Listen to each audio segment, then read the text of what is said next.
কত টাকা ব্যয় করছি সেটা বলতে চাই না, টাকাটা বড় কথা না, আমাদের দেশের মানুষ সব কিছু পাচ্ছে কিনা সেটাই বড় কথা। তবে যারা খামারি তাদেরকে আমরা উৎসাহিত দিই, সব ধরনের সহযোগিতা দিয়ে থাকি। করোনাকালীন সময় বিশেষ প্রণোদনা দিয়েছি, এমনকি আর্থিক সহায়তাও আমরা দিয়েছি।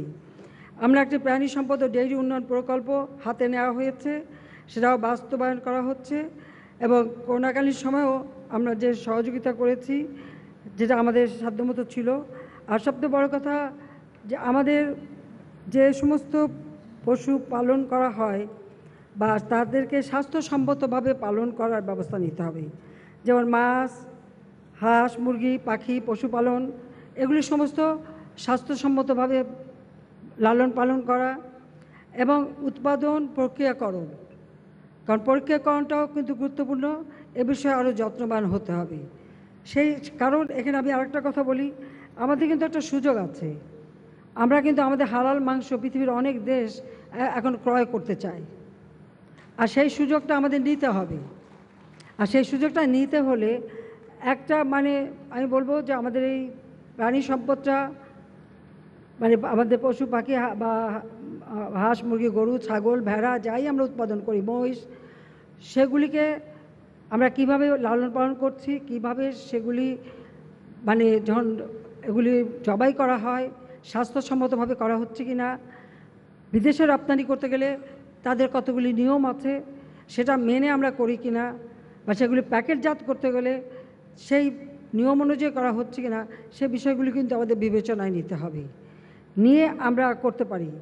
এইভাবে আমরা যদি করতে পারি তাতে দেশের মানুষের চাহিদা মিটিয়েও আমরা কিন্তু বিদেশে রপ্তানি করতে পারবো, এবং সেই সুযোগ আছে। ইতিমধ্যে কিছু কিছু রপ্তানি হচ্ছে, কিন্তু আরও বেশি রপ্তানি করবার সুযোগও আমাদের আছে। অনেক দেশের কাছ থেকেও আমরা সেই অনুরোধও পাচ্ছি।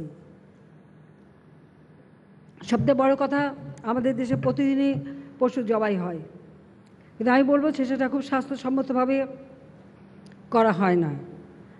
সেই ক্ষেত্রে আমার অনুরোধ থাকবে, আমাদের মন্ত্রণালয় তো আছেই, তাছাড়া যারা আপনারা বেসরকারি খামারি আছেন, কারণ আমরা বেসরকারি খাতকেই বেশি উৎসাহিত করতে চাই, তাদেরকেই আমরা বেশি সুবিধা দিতে চাই, কারণ এগুলি সব সরকারিভাবে হয় না, এটা বেসরকারিভাবে, তাতে কর্মসংস্থান সৃষ্টি হয়। আমাদের যুব সমাজ, শিক্ষিত যুব সমাজ এগিয়ে আসুক, সেটাই আমরা চাই। সেই ক্ষেত্রে যেমন একটা পশু জবাই দিতে হলে সেটাকে জবাই দেওয়ার তার ছুরি কাঁচি যা প্রয়োজন হয়, কোনোটা জং ধরা, কোনোটা খারাপ, সেগুলি যেন না থাকে। আবার কাটার সময় কীভাবে কাটতে হবে সেই নিয়মটা রক্ষা করা, যাতে পশুর চামড়াটা যেন নষ্ট না হয়, কারণ এই পশুর চামড়ার কিন্তু অনেক দাম। আমরা চামড়া রপ্তানি করি, চামড়াজাত পণ্য রপ্তানি করি, আমাদের দেশের কাজেও লাগে।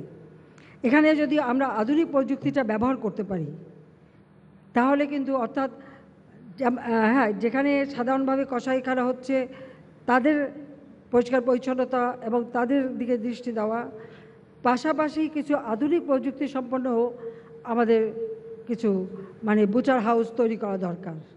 আর বিশেষ করে কোরবানির সময় এই যে রাস্তাঘাটে যেখানে সেখানে ফেলে কোরবানি করাটা, এটা আমাদের বন্ধ করতে হবে। তার জন্য সুনির্দিষ্ট জায়গা থাকতে হবে, এবং যার যার কোরবানি সে সেটা চিহ্নিত থাকবে, সে সেটা নিয়ে যাবে, কিন্তু সেইভাবে আমাদেরকে ব্যবহার করতে হবে।